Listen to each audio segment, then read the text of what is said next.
find out what casual contract means. A casual contract is a contract where you and the employer does not have any obligation towards each other.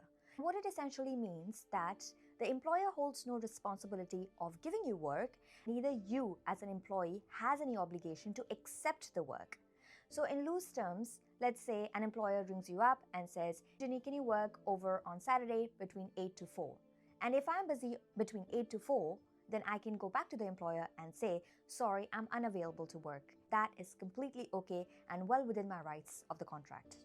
So how it is defined is, a casual contract means that it is on an as and when basis required.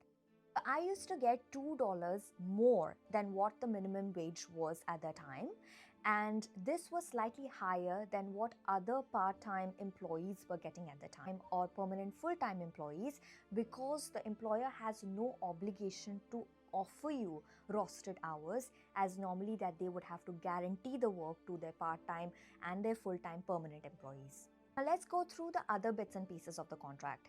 Let's talk about the breaks. The breaks, you're treated the same as a part-time permanent or a full-time employee. So you get your 10-minute paid break and then 30 minutes of unpaid meal breaks if you work for more than 4 hours.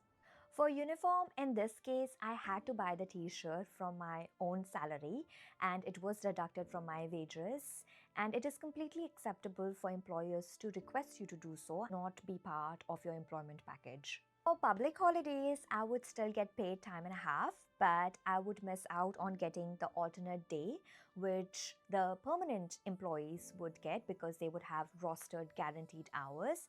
And there's a pro to this, that even though I miss out on the alternate day, the employer would probably put me on the top of their priority list when they are looking for people to do the shifts that day, because he or she wouldn't have to pay for that alternate day. So there is something you earn a little extra than normal if you get to work on public holiday or on a casual contract. As a casual employee, I would normally get my annual leaves paid out, which would be part of the salary that I would receive every week. So after 6 months of continuous employment, I was entitled to 5 days of sick leave and 3 days of bereavement leave, and thankfully I never used my bereavement leave.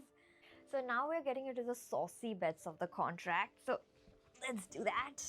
Random drug tests. So every now and then, as per the health and safety reasons, the employer will pick any one of the team members within the team to do a random drug test, and it is mandatory for you to comply in that drug test. If you say, let me know in the comment section what other questions that you want to be answered that you're not able to find over the internet, and I'll make sure that I post them in the next video.